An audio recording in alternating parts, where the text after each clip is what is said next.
So today's guest is Brenna Crowson. Brenna has a very diverse career path, and we're going to talk about a lot of this. She is a paralegal specializing in litigation, an international presenter on fitness who leads talks on health and wellness around the world. She's also a passionate yoga teacher, one of my favorite topics, who joyfully shares her practice with others, and her education is just as diverse as her career path. She has an undergraduate degree in economics, an MBA, a master's in education with an emphasis on special education for the visually impaired. She loves teaching, embraces life with an open heart, is endlessly curious, and tries to make a positive impact everywhere she goes. Brenna, welcome to the program. Oh, thank you, Amanda. So, just having chatted for a few minutes before we came on the air, I can say that that is all 100% true. I'm just really enjoying your energy and your positive energy. And so these are some of the things I want to jump into. Sure. Your career path has not been linear. I No. mean, you have done so many things. So tell me about, let's talk about your background. Where did you grow up and how did you choose the educational path that you did? It's really interesting because I grew up at a time when women were just coming into their own in career paths other than teaching and nursing. And it was a time where where we were encouraged to be, more than just stay at home and, or take that teaching route or nursing route. So I thought, my father's a physician, an ophthalmologist, eye doctor, and I really thought that I would go to medical school and take over his practice. My high school counselor, my junior year of high school, said, Brenna, women do better in business, like law, not medicine. So she changed my career path. Wow. Just that one person, that one. 1973, that was. So, we were Wow. far enough along that we really should have been encouraged to go that route. Sure. And Yeah. ended up not. So I majored in econ in a liberal arts college and did all the business classes and all the law stuff and really thought that's probably where I was going to go. And when I went through my MBA, I decided that I liked marketing, business promotion, and that took me to Dallas, Texas to work for Phillips Petroleum and business promotion and that kind of thing. And that's where I met my husband. Well, we were moved all around the country with Phillips Petroleum and ended up back in Denver and decided that, I'd probably work some more for my dad and really figure out what I wanted to do. And by then I'd had my second master's in special education. In your spare time. And raising kids. And Yeah, all that. And so I opened a low vision clinic at one of the hospitals in Denver. And until just recently, that was functioning full time. Yeah, I mean, I'm interested in you are very focused on visual impairment. And did that come from your dad? Yes, yeah, it surely did. From the time I was really probably in middle school, I'd worked for him this summer and worked with his patients. And he worked with a lot of older patients that had cataracts, macular degeneration, eye diseases. And so I really developed a love for those people because there really isn't anything, there wasn't anything at that time that would be a cure for macular degeneration, for example. And so when I had this opportunity to go, get my master's in special ed, courtesy of the government, which was very nice, so that tailored very nicely to open a low vision clinic. Yeah, and so you were working with them from a medical standpoint, but also from a human standpoint. Yeah, we'd have patients that, for example, this one gentleman with diabetic retinopathy, his fingers were kind of numb, and he came in with all these blisters on his fingers. So what, you've got blisters on your fingers. And he said, yeah, and the reason is when I pour my coffee, macular degeneration takes your center vision. And so he said all I could do was use my side vision to pour my coffee. And he was pouring it on his hands. Yeah, so he put his finger in there so he would know when his cup was almost full. Oh my gosh. Because he couldn't see it.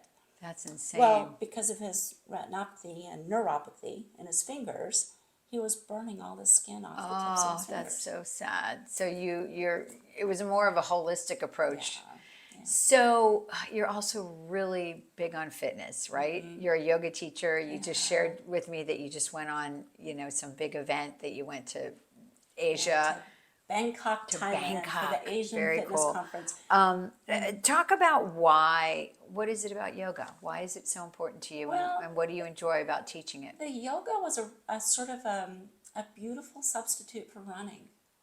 I found that very kind of late in life. When we moved here about 30 years ago, I decided to be a personal trainer because I was teaching group fitness and just loved that one-on-one contact. So I opened my own business in personal training, taught group fitness, worked with clients, and the very first client that hired me said, "Your job is to get me ready to run the Marine Corps Marathon." It's like, "Oh, no problem, I can do that." Called my brother. How do I do that? Yeah, I have my first Yeah. client. I have money. I have no idea. And he said, "Well, you better start running." And the first race I ran, I won some things. And I thought, well, this is kind of exciting. I like this. And so I hired a coach, and just that started my career in fitness, running, personal training. And did that really for almost 25 years. The foundation of safe training doesn't change. Things come and go, fads come and go, but the foundation's the same. And after a while, it was like, I felt like I was looking for a little more fulfillment in life. So at age, still keep the fitness piece a part of my life always. But at age 56, I had an offer for a major career change to become a litigation paralegal. So totally different. No, I have no knowledge of it at all. Yeah, and so No. you had to go to school, I would imagine. Well, one would think so, but actually, the attorney that met with me to take this job, he said, "I will train you. Here's the good, the bad, the ugly. I'll train you." Like, well, okay. I'll tell you what. Here's the deal. I'll take 1 year sabbatical from training, personal training, and we'll work together. I'll give you my heart and soul for 1 year. And see how it goes. See how it goes. No harm, no foul. If we don't like it at the end of the year, if we need somebody else, I'll help you. I know a lot of people in Raleigh. I'll find somebody for you. And that was in 2013.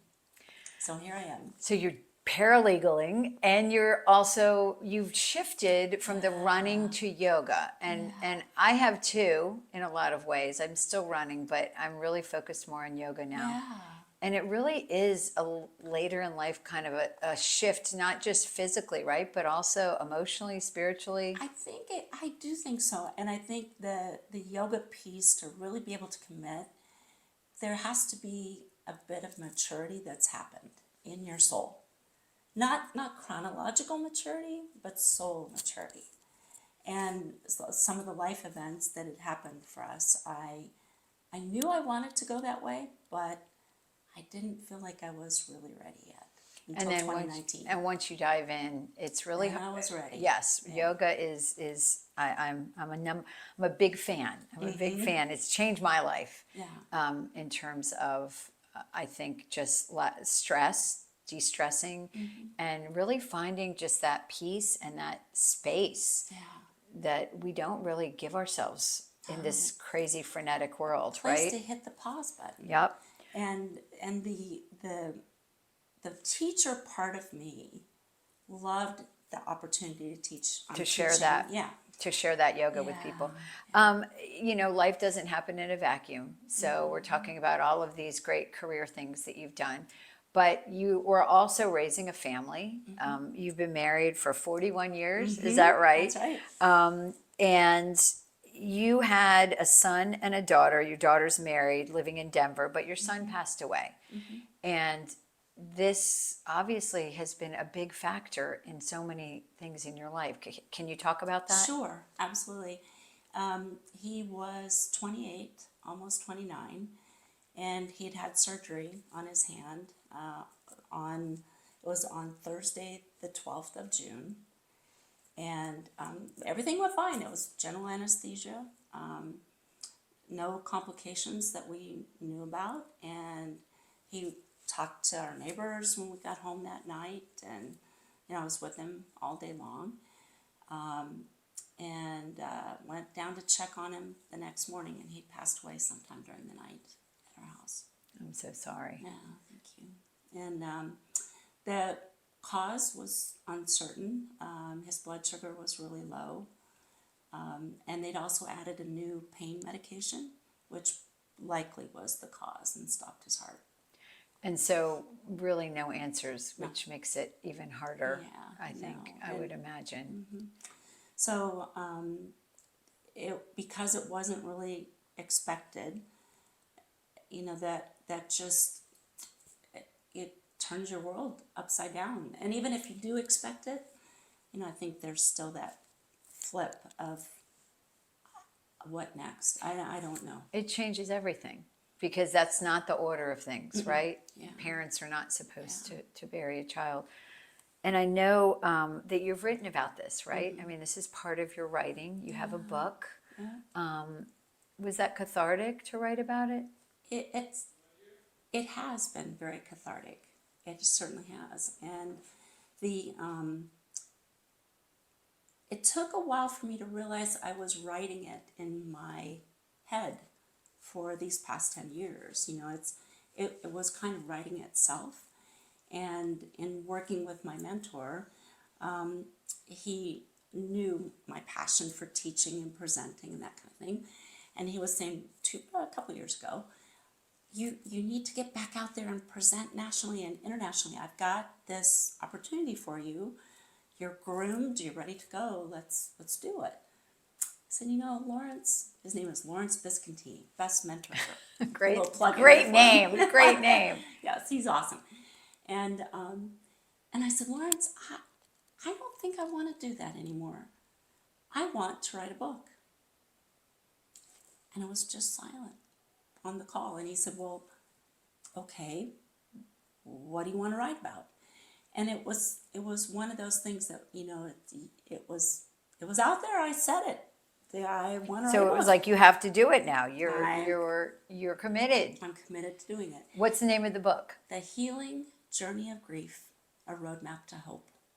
And what, obviously, it's a lot in that book, but what can you give us the main points? And the 30-second elevator pitch. Yeah, exactly. Give me the elevator pitch. Yeah, the elevator pitch is, we all will find ourselves grieving over the loss of a loved one at some point in our life. Absolutely. That's part of life. And at that point, there's really no companion or tool necessarily to help you know how to grieve, whether you expect it or you don't. You just have to go through it. You just have to go through it. And so this book is designed to be that companion. It's not a grief counseling book. It's not a what to do, how to do, should do, nothing like that. It's just walking with somebody. Yeah, and understanding, while each of our journeys are unique, because it could be the loss of a loved fur baby. It could be a child in our case. It could be a parent, a spouse, a sister, a brother. And the questions that come up with each of these losses, there's some Similarities. consistencies. Yeah. I agree with that. I wrote a book called The Living Room about my mom. Oh. So my mom had brain cancer, and I was her caretaker or caregiver. And and I had a lot of people who said thank you, just because they had experienced the same thing. Yeah. And it really helped them to see how somebody else dealt with it, how somebody else processed it. Because you felt alone, probably very isolated. Yeah, it is very isolating, and I'm sure yours is so big. The loss of a child, it's such a big grief to tackle. What else did you do to work through this besides writing? I mean, did you go to groups? Did you go to counseling? How did you guys cope? Kind of an interesting story, because the other facet of it is mothers fix. When our kids hurt, we fix. That's kind of a role that we think we know we have. And so our daughter was needing fixing. They were very close. Yeah, it's impossibly hard to so imagine. It's not just being able to be self-focused on grieving. I really had her to care for too, and my husband, and so some of my grief probably got put on the back shelf. Sure, because you had people in your life that needed you more than you needed to take care of yourself at that moment. At that moment in time, yeah, that's exactly right. And so that kind of got put on the back shelf, I think. And she, rightfully so, she said, I think we can't do this on our own. This is too big. We need to go get help. And so we as a family, because now all at once you're, instead of family of 4, you're now You're a family of 3. which, that in itself is a mental adjustment. Sure. And so she found some guy that said he was a grief counselor, here in Raleigh. And probably he was good. We just probably weren't ready yet. Yeah. But we went. And when I walked out of there, I said, never again. It wasn't the right fit. No, that was wrong. And sometimes it takes a while to find what that fit is. Because how do you know? Right. Till you go through it. And so one of my friends was way back, she was a grief counselor for the Catholic Church. And she said, I'm not doing it anymore, but I have the unit that I used with our members, our parishioners, and I'd be happy to walk through it with you if you'd like. Well, I knew this friend really well. I trusted her, and I thought she'd probably be pretty sensitive to what I needed, and sort of tailor it, that way. And she did. And it worked. Mm-hmm. Do you have advice for other parents? Because this is such it's the worst nightmare of a parent. I mean, I've interviewed a lot of parents who've lost a child to murder because that was my job for 35 years. And I never knew what to say. I always realized what a great responsibility I had in that moment talking to those parents. But I always knew that I could not walk in their shoes. I could not ever truly understand what they were experiencing. Right.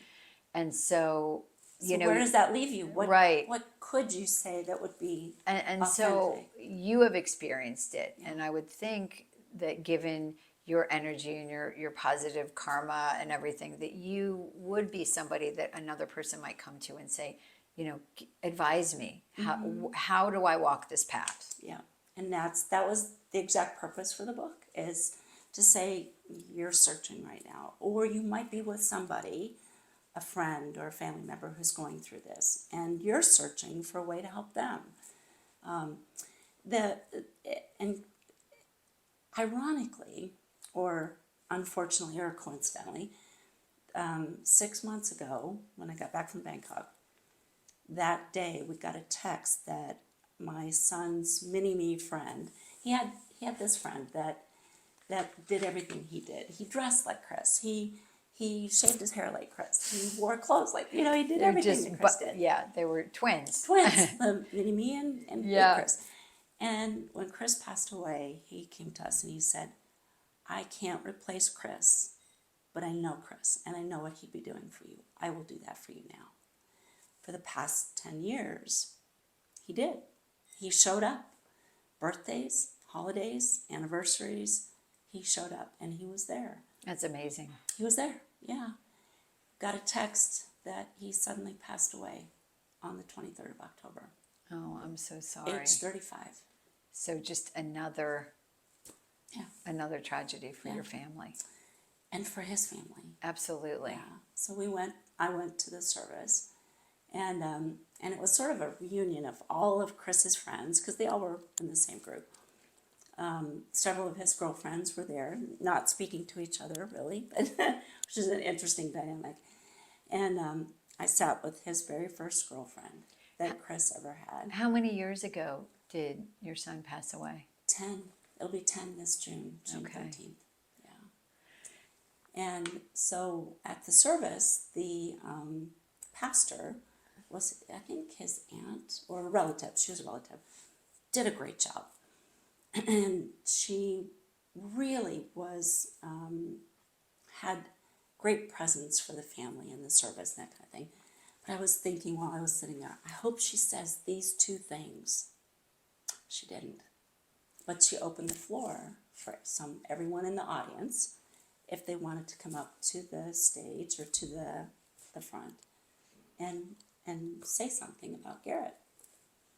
And my son's girlfriend was just hanging on to me, crying, and I said, I'll be right back. And you got up. I got up. And what did you say? I said, I'd like to share with you how we know Garrett and Garrett's family. And so I explained the mini-me part. And I said, now I have two things that I'm going to share with you. You in the audience, and you, Garrett's family. For you in the audience, you're wondering, what do I do? I can't bring Garrett back. How do we help? What's the right thing to do now? And here it is. Stay present. Stay a part of their lives. If you remember something special about Garrett, call them. Go Share to them. it. Share it. If you come across a picture, share it. Don't be afraid to say something about Garrett. That's great advice. Be close, stay present, not just today or in a week or month, but for the rest of their lives, rest of your lives that you can. Yeah. So many women at a certain time in life, over a certain age, and I just picked 50 for this show, but Right. obviously it could be any age, are feeling like they're not important, that they're not as relevant as they used to be, that maybe they're unseen, and specifically they want to transform. They want to do what you've done with your life, but they don't know where to begin, and they have experienced so many things. Divorce, health issues, loss of a loved one. Nobody who lives to a certain age hasn't experienced these, what I call them, walking over hot coals. Right. We've That's a all great way to put it. experienced them, right? Yeah. So what advice do you give to women in general about overcoming tragedy, obstacles, and finding your best self? That is a really, really good question. And my answer would be find 3 mentors for your life. One that knows nothing about your passions, but is a good friend. One that knows about your passions and knows about those passions. And then another one that you can say, these 2 people suggest I go this direction. What do you think? So to bounce some ideas off, that's great. Yeah. Yeah, and I've been trying to develop some mentors in this space, in the podcast space. But I also have a lot of great women who I look up to who are giving me advice as well. So that's been great. Anything on your bucket list? I know it's long, right? Because we talked about how much you love to travel. So Right. you've done so much, but what else is out there for you? Well, there are 2 things that I'm looking at for 2024-ish to 2025. And I think from a personal standpoint, if each year of our life we can pick out something that is maybe new, a little outside our comfort zone, a little bit of a challenge, a little bit of a purpose extension, then that creates that purpose that you feel like you might be missing or looking for. And I've always wanted to cycle a lot. Taught cycling, but outdoor cycling. So I have a road bike. And you're starting. I'm starting. My plan is to ride the double bypass in Colorado. Wow. Which is 2 of 3. There's a triple bypass and there's a double. And these are uphill. Yeah, 14,000 feet. Wow. You ride over and you ride back And how down far? and back up. I don't know for sure, except it'll probably take me the better part of the day to do it. So there'll be a lot of training for that. Yeah. And elevation Yeah, I have training, to right? go to Colorado to do a lot of training. Yeah. Okay. Well, that sounds Yeah, exciting. So that part, and then the other part that's going to take a lot of time and commitment to do it is to get my 6th degree black belt in karate. I'm a 5th degree right now in karate. Good for you. And I started that when I was 50. So all things fitness, a lot of things involving fitness. That's great. And tell us how old you are now, if you don't mind sharing. I'm happy to share. I will be 68 in October. Okay, well, you look phenomenal. So yoga, everybody, yoga. right? Yoga and more yoga. Yoga and more yoga. How can people follow what you're doing? Where can they find you? I am on Facebook and Instagram, and I'm happy to give those. I think if you, I'll put them in the notes. Okay, I'll put yeah. them in the notes. and And I do also, have a YouTube channel that is in development. that okay, will and be- we'll also put a link to your book so people can find your book. One of the things that I'm doing with these podcasts is I'm trying to uplift other women in their businesses. So this is a painting featured today in this show by my friend Mary Alice. I It's noticed it's that. called She's Okay, which is kind of really fitting, right, for this show. I didn't plan it that way, but it's very fitting for this particular episode. Amazing. And I will put this in the notes, but she can be found on Instagram at the Dizzy Hue, which is DIZZYHUE. And this is just one of a couple pieces of art of hers we're featuring this month. It's so beautiful. yeah. So again, really fits in with the theme. I love it. Brenna, thank you so much for just sharing your authentic self and your story. And I know it's going to help a lot of people. And clearly, I think your book will too. So Thank you. thank you for your time. It's been such a pleasure. And for me too, I appreciate you greatly for what you're doing.